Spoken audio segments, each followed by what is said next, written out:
Some of you have asked how to save the job when things go wrong. And as painters, we all know this is something you normally see just as you're ready to apply the clear coat. You will of course have seen that this is not a real car. And so I've deliberately been able to create a bad blend here on the door, and I have some dirt here in the bonnet that I need to fix. And this is where I'm going to start. Now I need to sand first to get rid of the defect, and I'm using a P1000 grade or finer abrasive just to remove the dust. And there you'll see it's done. Now I need to reapply the base coat. One or two important things to remember here. Firstly, shorten your distance to the object so that you're not creating lots of overspray and transfer of dust any further than is necessary. And spray in a light kind of droplet coat so that you're creating just a nice uniform surface, not making it too wet.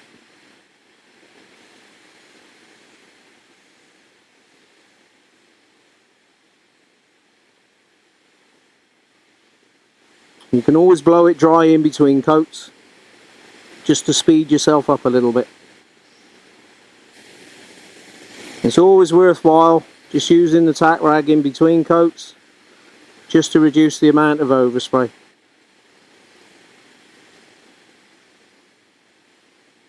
And just approaching it very gently, not making it too wet. In fact, it's better to apply it in 3 to 4 lighter coats rather than trying to do it in 2 wetter ones. Speed is not critical here. And again, just wipe around the edge of the repair with the tack rag, and I think probably one more here should do me.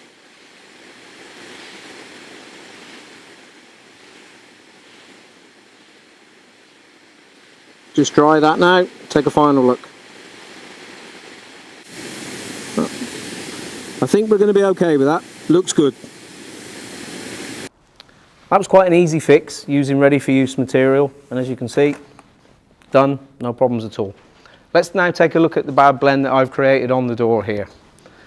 What I'm going to do is I'm going to mix my colour 1-to-1 with blender to reduce the hiding a little bit. Now this will help me disguise this bad blend area and create a smoother transition into the original base coat. I'm going to spray it at about 1 bar inlet pressure with a light coat, which I can then flash off quite quickly. Check if it's okay, I can move on. If not, I'll repeat that same exercise one more time, going a little bit further. And the first thing I need to do is tack rag the surface just to remove any dust that might have formed on the panel. And now what I'm going to do, spray one light even coat beyond where I finished the blend originally. And what I'm looking for is that very fine and uniform and consistent film, just to keep it nice and even. And you'll see it's looking like almost little droplets, but when they dry, that will provide me with a very smooth film. So let's flash that now quickly, and we'll take a look, see what we've managed to achieve to do. And that's flashing off okay.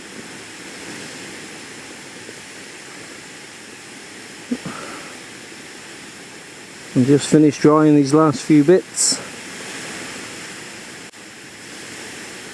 Let's have a look. Well, I can see an improvement generally, but there's still one area that I'm not quite happy with lower down here. So tack rag again and just repeat the process.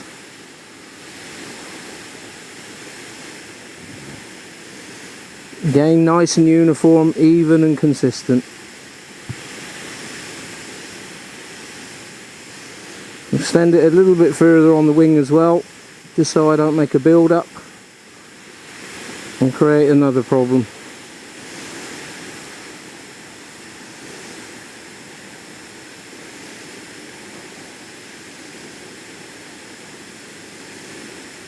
And I think we should be okay with that. Let's see. Now let's take a look. Yep, I think I'm pretty happy with that. I think I've saved the job, got myself out of a hole. You will have noticed that I just extended it a little bit more into the fender just to stop getting a band or another halo here. but again, that's looking okay also. Nothing too visible out there. Yep, I think we're ready for clear coat.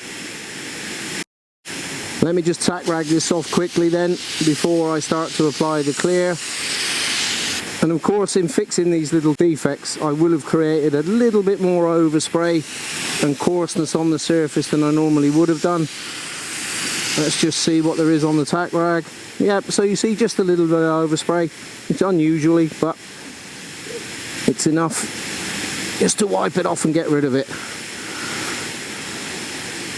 Okay, so one little tip for you. What I like to do now, where I've had to take this extra work and fix those little problems, on the problem area, I'm just going to apply a slight sort of half coat, if you like, just to give me a little bit of extra clear coat film build to avoid any problem with dieback. So if you want to watch, I'll go ahead and get the clear coat on.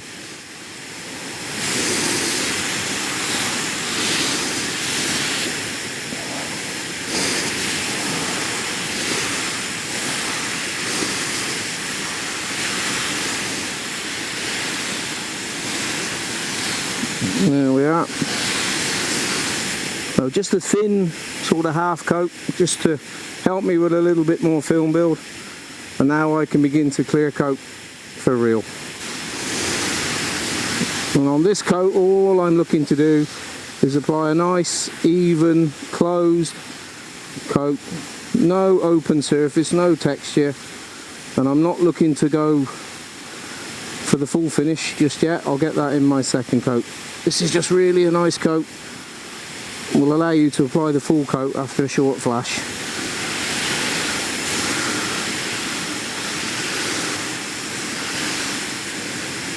Be a little bit careful here as I stretch over.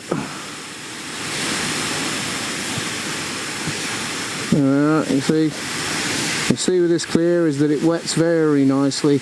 Not a lot of effort needed to close the film. Makes painting quite easy to do. What I'll do now, I'll give that a very short flash of 3 to 5 minutes, and then I'll come back with the finish coat. Here we go then with the finish coat, or the second coat of the clear. Now, this product, you may or may not know it, but with this one I can afford to be a little bit braver in the second coat. It's got great vertical stability, so I'm able to spray to the finish that I want, straight off of the gun. Just come around now and finish the front. And actually in doing that, I can see already that fix that I carried out on the front for the dirt here, that's really good. I'm quite pleased with that. Just pick up my wet edge now and work back out towards myself. And actually from clear coat spraying, this is a really nice product to use. It gives you a good impression of the finish that you're going to get directly from the gun.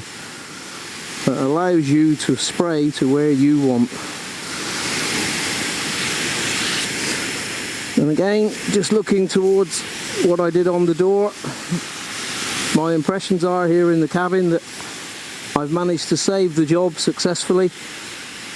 I know that once this is baked, hopefully if we can get the car outside, it's going to look okay in daylight. There we go, that's the job done and finished. I'll let this now flash off for 5 minutes, and then I'll bake it for 15 minutes at 60 degrees C before, as I say, hopefully taking it outside for a final look. This is what I really wanted to check outside here in the light, such as it is, and unfortunately we don't have much available, but it is November after all. But from what I can see, the blend is great.